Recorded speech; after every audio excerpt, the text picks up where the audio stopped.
ሰላም ጤና ይስጥልን እንደምንላችኋል ውድ ተመልካቾቻችን ከአባይ ቴሌቪዥን የሚተላለፍላችሁ የዕለተ ማክሰኞ ሚያዝያ 13 2018 ዜና ላፍታ የመረጃ ሰዓታችን ተጀምሯል።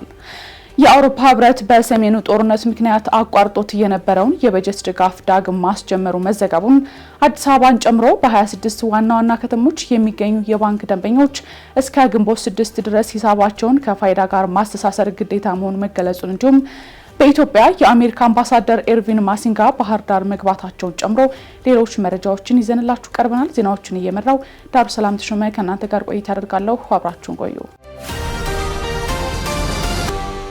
የአውሮፓ ህብረት በሰሜኑ ጦርነት ምክንያት አቋርጦት የነበረውን የበጀት ድጋፍ ዳግም ማስጀመሩ ተዘገበ።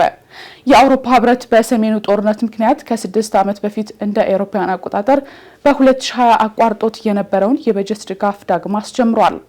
በዚህም ህብረቱ ለኢትዮጵያ መንግስት የበጀት ድጋፍ የሚውል 140 ሚሊዮን ዩሮ ለመስጠት መወሰኑን የአውሮፓ ህብረት የዓለም አቀፍ ትብብር ኮሚሽን ጆሴፍ ሲኬላ ተናግረዋል። ህብረቱ የበጀት ድጋፍ ማድረጉን ዳግም ያስጀመረው የኢትዮጵያ መንግስት እየወሰዳቸው ያሉ ሪፎርሞች ላይ እምነት ስላሳደረ ነው ሲሉ ኮሚሽነሩ አስረድተዋል። በሌላ በኩል የአውሮፓ ህብረት የአፍሪካ የንግድ ቀጠናን ተግባራዊነት ለማፍጠን የሚያግዝ 1.2 ቢሊዮን ዩሮ ድጋፍ ስምምነትን በፎረሙ ላይ ተፈርሟል። ይህ የኮሚሽኑ የበጀት ድጋፍና ስምምነት የተካሄደው በአዲስ አበባ መካሄድ በጀመረው የኢትዮጵያ የአውሮፓ ህብረት የቢዝነስ ፎረም ላይ ነው ተብሏል። የቢዝነስ ፎረሙ የአውሮፓና የኢትዮጵያ የንግድ ተቋማት ባለሀብቶችና ተቋማት በአንድ ላይ ያገናኘ ሲሆን የንግድና ኢንቨስትመንት ግንኙነቶችን ለማጠናከር እንደሚያግዝም ተጠቅሷል። በዚህም የግብርና ንግድ፣ ንጹህ ኢነርጂን፣ ጤናና ዲጂታልን ትራንስፎርሜሽንን ጨምሮ እድሎችን ፎረሙ ያጎላልም ተብሎ ተገምቷል።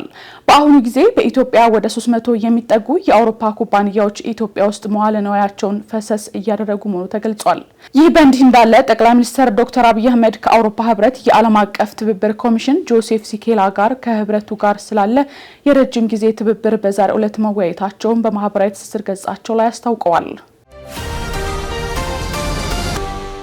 አዲስ አበባን ጨምሮ በ26 ዋና ዋና ከተሞች የሚገኙ የባንክ ደንበኞች እስከ ግንቦት 6 ድረስ ሂሳባቸውን ከፋይዳ ጋር ማስተሳሰር ግዴታ መሆኑ ተገለጸ።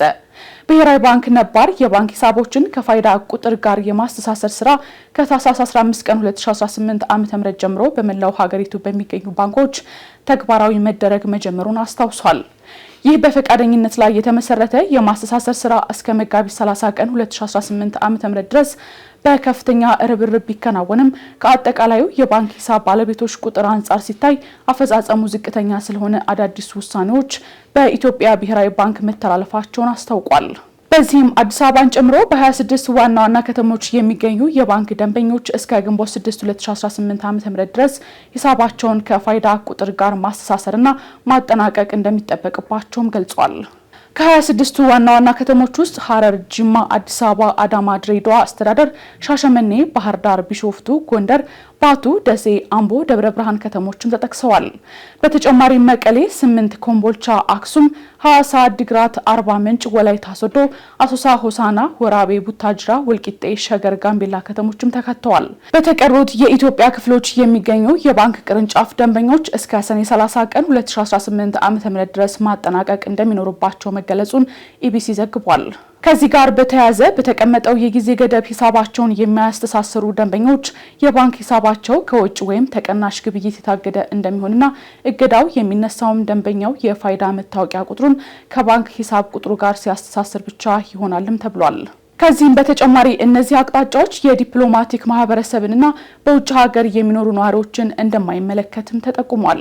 በውጭ ሀገር የሚገኙ የሂሳብ ባለቤቶች አስፈላጊውን ማስረጃ በአካል ወይም በህጋዊ ወኪሎቻቸው አማካኝነት ለባንኮች በማቅረብና በማረጋገጥ ከዚህ ውሳኔ ነፃ መሆን እንደሚችሉ ተመላክቷል። ብሔራዊ ባንክ በፋይናንስ ተቋማት ውስጥ የሚታየውን የማንነት ማረጋገጫ ክፍተት ለመሙላት የኢትዮጵያ ብሔራዊ ባንክ ፋይዳ ብሔራዊ ዲጂታል መታወቂያን እንደ ቀዳሚ የማንነት መለያ መታወቂያ የመጠቀም ተግባር መጀመሩን ማስታወቁም ይታወቃል። በኢትዮጵያ የአሜሪካ አምባሳደር ኤርቪን ማሲንጋ ባህር ዳር ገቡ። በኢትዮጵያ የአሜሪካ አምባሳደር ኤርቪን ማሲንጋ ባህር ዳር የገቡ ሲሆን የአማራ ክልል ርዕሰ መስተዳድር አረጋ ከበደና ሌሎች ከፍተኛ የስራ ኃላፊዎችም አቀባበል አድርገውላቸዋል። አምባሳደሩ በባህር ዳር በሚኖራቸው ቆይታ ከርዕሰ መስተዳድር አረጋ ከበደ ጋር በተለያዩ ጉዳዮች ዙሪያ እንደሚመክሩም ይጠበቃል። አምባሳደሩ የአሜሪካ መንግስት ኢኒሼቲቮች ላይ በተጨማሪም በጤና በትምህርትና በሌሎች ጉዳዮች ይወያያሉም ተብሏል። አምባሳደሩ የአሜሪካ መንግስት ኢኒሼቲቮች ላይ በተጨማሪም በጤና በትምህርትና በሌሎች ጉዳዮች ይወያያሉም ተብሏል። የአምባሳደሩ ጉብኝት አሜሪካ በአማራ ክልል ለሰላምና ለልማት ያላትን ቁርጠኝነት ማሳያ ነውም ተብሏል። ኢትዮጵያና አሜሪካ ከ120 ዓመታት የላቀ በመከባበርና በትብብር ላይ የተመሰረተ የዲፕሎማሲ ታሪክ ያላቸው ሀገራት ሲሆኑ በመከባበርና በትብብር ላይ በተመሰረተው ግንኙነት የሀገራቱን ጥቅም የሚያስከብሩ በርካታ ጉዳዮች ላይም በጋራ ሰርተዋል። በአማራ ክልል ያለው የጸጥታ ሁኔታ መሻሻል እንዲያሳይ በተደጋጋሚ የሚጠይቁት በኢትዮጵያ የአሜሪካ አምባሳደር ኤርቪን ማሲንጋ ጥር 7 ቀን 2018 ዓ.ም ወልቃይት ጠገዴ ሰቲት ሁመራ ዞን ይፋዊ የሥራ ጉብኝት ማድረጋቸው ይታወሳል። አምባሳደር ማሲንጋ ወደ አካባቢው ያቀኑት በዞኑ ያለውን ወቅታዊ ሁኔታ ከአመራሮቹ ጋር በመወያየትና በወልቃይት ጠገዴ ሰቲት ሁመራ ዞን የሚገኙ የጤና ተቋማትን የመሰረተ ልማትና የግብአት አቅርቦት ሁኔታ በአካል ተገኝተው ለመመልከትም ነበር። የአሜሪካው ፕሬዝዳንት ዶናልድ ትራምፕ የተኩስ አቁሙ ከማብቃቱ በፊት ከስምምነት ላይ ለመድረስ ጫና ውስጥ ናቸው መባሉን ሲያስተባብሉ፣ ኢራን በበኩሏ ለውጊያው አዲስ ስልት እያዘጋጀሁ ነው አለች። ፕሬዝዳንት ትራምፕ ከኢራን ጋር በአንጻራዊነት ከስምምነት እንዲደርሱ ተናግረው የተኩስ አቁሙ ከማብቃቱ በፊት ስምምነቱን ለመፈረም ጫና ውስጥ ናቸው መባሉን አስተባብለዋል። ኢራን በበኩሏ በውጊያ ሜዳ ላይ አዲስ ስልት ለማሳየት እየተዘጋጀሁ ነው ስትል አስታውቃለች። ይህ በእንዲህ እንዳለ ቻይና በሆርሙዝ ወሽመጥ መደበኛው እንቅስቃሴ መመለስ አለበትም ብላለች። ዝርዝሩን ራቢያ ከድር እንደሚከተለው ታቀርበዋለች።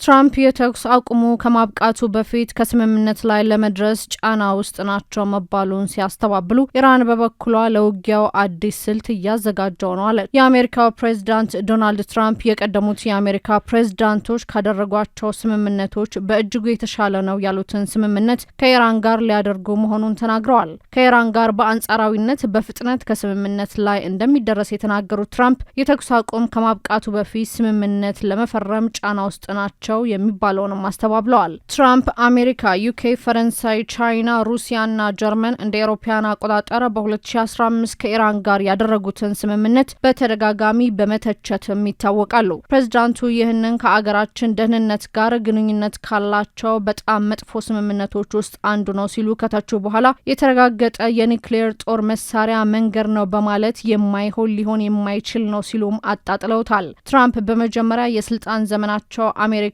ከስምምነቱ አስወጥተው እንደነበርም ይታወቃል። ውሉም ባያቋርጡ ኖሮ በእስራኤልና በመላው መካከለኛ ምስራቅ የኒውክሌር ጦር መሳሪያ ጥቅም ላይ ይውል እንደነበርም ተናግረዋል። በሌላ የማህበራዊ ሚዲያ ልጥፎች ላይ ደግሞ ከኢራን ጋር በአንጻራዊነት እንዲሆን በፍጥነት ከስምምነት ላይ እንደሚደርሱም ጠቁመዋል። ከስምምነቱ ለመድረስ ጫና ውስጥ አለመሆናቸውን ያ ስህተት ነው በማለትም በጽሁፋቸው ላይ አክለው አስተባብለዋል። ትራምፕ ከኢራን ጋር የተደረሰውንና ረቡዕ ዕለት የሚያበቃውን የ2 ሳምንት የተኩስ አቁም የመቀበል እድል በጣም ጠባብ መሆኑንም ጨምረው አስታውቀዋል። ይህ በእንዲህ እንዳለ ኢራን ለውጊያ አዲስ ስልት እያዘጋጀች መሆኑንም አስታውቃለች። የኢራን ፓርላማ አፈ ጉባኤ በኤክስ ገጻቸው ላይ ላለፉ 2 ሳምንታት ኢራን በውጊያ ሜዳ ላይ አዲስ ስልት ለማሳየት እየተዘጋጀች ነው በማለትም በስጋት ጥላ ስር ሆነን ድርድር አንቀበልም ሲሉም ተናግረዋል። የኢራኑ ፕሬዝዳንት ማሱድ ፔዜሽኪያን በበኩላቸው ሀገራቸው ከአሜሪካ ጋር በሁለተኛ ዙር ድርድር መሳተፏ ባልተረጋገጠበት ወቅት ኢራናውያን ለኃይል አይንበረከኩም ሲሉም ገልጸዋል። ኢራን በአሜሪካ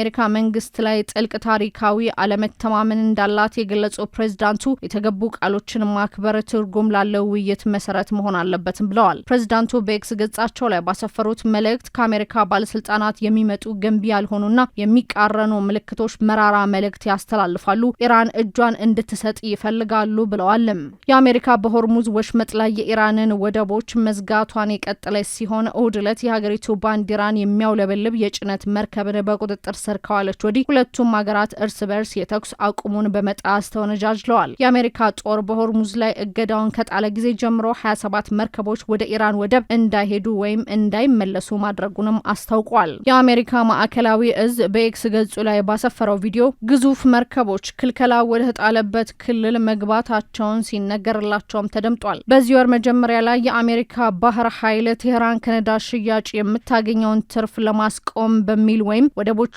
የሚገቡትንም ሆነ ከወደቦቿ የሚወጡ መርከቦች ላይ እግድ እንደሚጥል አስታውቆ እንደነበርም ይታወሳል። በእስራኤልና በሊባኖስ መካከል የሚደረገው ሁለተኛ ዙር ውይይት ሐሙስ ዕለት እንደሚጀምር የአሜሪካ ባለስልጣናት ተናግረዋል። በሌላ በኩል ደግሞ የቻይናው ፕሬዝዳንት ሺ ጂንፒንግ በሆርሙዝ ወሽመጥ የሚደረግ የመርከቦች መደበኛ እንቅስቃሴ መመለስ ይኖርበታል በማለትም ጠቁመዋል። ፕሬዝዳንቱ ይህንን ያሉ ከሳውዲ አረቢያ ልዑል መሐመድ ቢን ሰልማን ጋር ሰኞ ዕለት በስልክ በተወያዩበት ወቅትም ነው። ትራምፕና ዢ በቻይና በግንቦት ወር አጋማሽ ላይ ለመገናኘት ቀጠሮ ይዘዋል። ሁለቱ ፕሬዝዳንቶች ለመገናኘት ቀን ከቆረጡ በኋላ በመካከለኛው ምስራቅ እየተካሄደ ባለው ጦርነት የተነሳ ወደ ግንቦትም አራዝመውታል።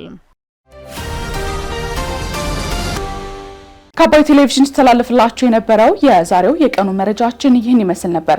አብራችሁ ስለነበራችሁ ከልብ እያመሰገንን በያላችሁበት መልካም ጊዜ ይሁንላችሁ።